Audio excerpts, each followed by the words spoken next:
The recovery time is a little bit longer with the gastric bypass, in the ballpark of 2 or 3 weeks to get back to work versus 1 or 2 weeks to get back to work with the adjustable band.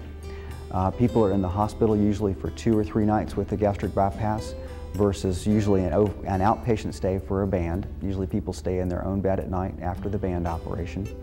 The outpatient follow-up process is actually different as well, and with the gastric bypass, patients usually need 2, 3, 4 appointments in the first 6 months, whereas with the band, because of the band adjustments that we need to do, patients are going to be in our office 6, 8, 10 times to make sure that we get that band properly tuned for them.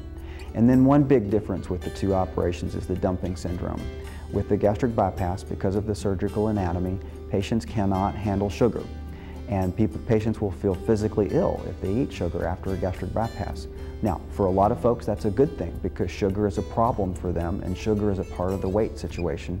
So if they have a physical negative feedback against sugar, that's helpful.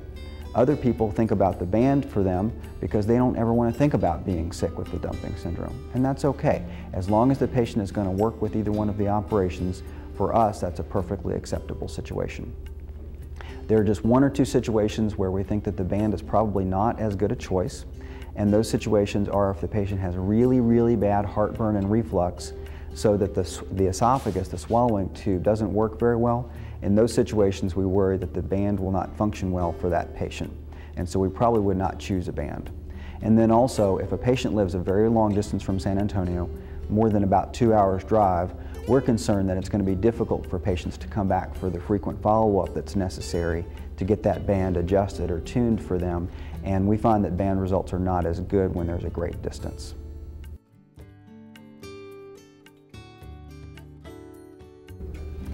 As the surgeons for patients who are morbidly obese, we want to make sure that they are perfectly prepared for the operation.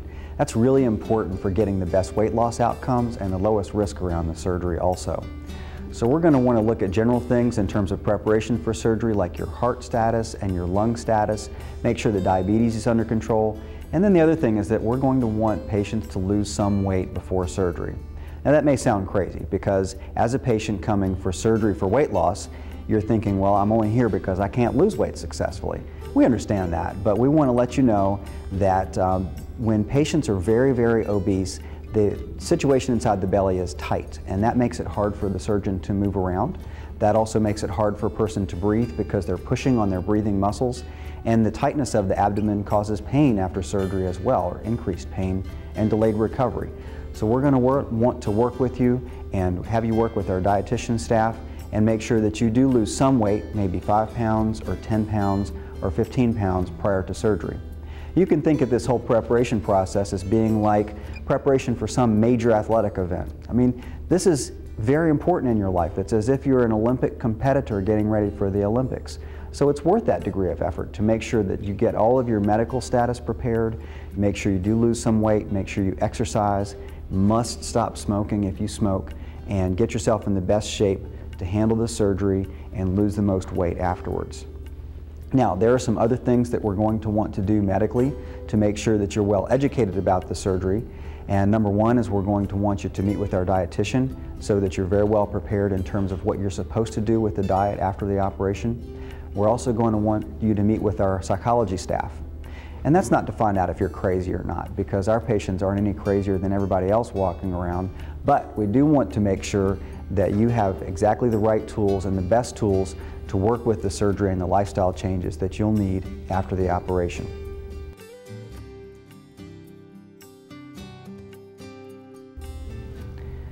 For my partners and I at New Dimensions, bariatric surgery is the main thing that we do. And that means several things. That means that we commit to staying up to date with the latest technological and practice advances in surgery.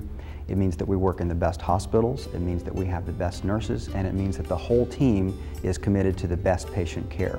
Now what that does for us and what that does for our patients is that gives us outcomes that at least meet national standards in all areas. So if we think about weight loss, we're right at the national standard where people lose 70 to 75% of their excess weight. If we think about the big risk, which is the chance of dying after surgery, chance of dying for most of our patients is down around 1 in 1,000, which is about half of the national average. If we think about a blood clot going to the lung, our risk of that blood clot is 5 times less than the national standard. It's not 0, but it's very low, and we keep our eyes on that like hawks. So altogether, because we're a team, because we're integrated, because we're taking care of our patients for each other continuously, patients can realistically look at the best possible weight loss and the lowest possible risk.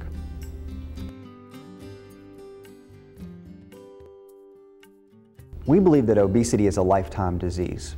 Surgery is going to have a really substantial impact on that disease. It's going to help the patient a lot, but the fight against the obesity problem for each individual patient continues for life. And as your team of experts, your team of helpers in this obesity battle, we don't want to just do the surgery and get you through the surgery.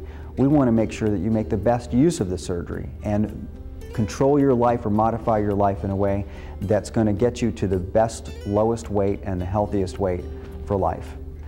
With that in mind, we're going to plan on seeing you on a periodic basis during the first year, and then at least every year for life, to check on your habits, your weight, your lab tests, and make sure that your nutrition is okay, and then also talk to you and provide whatever other support might be necessary.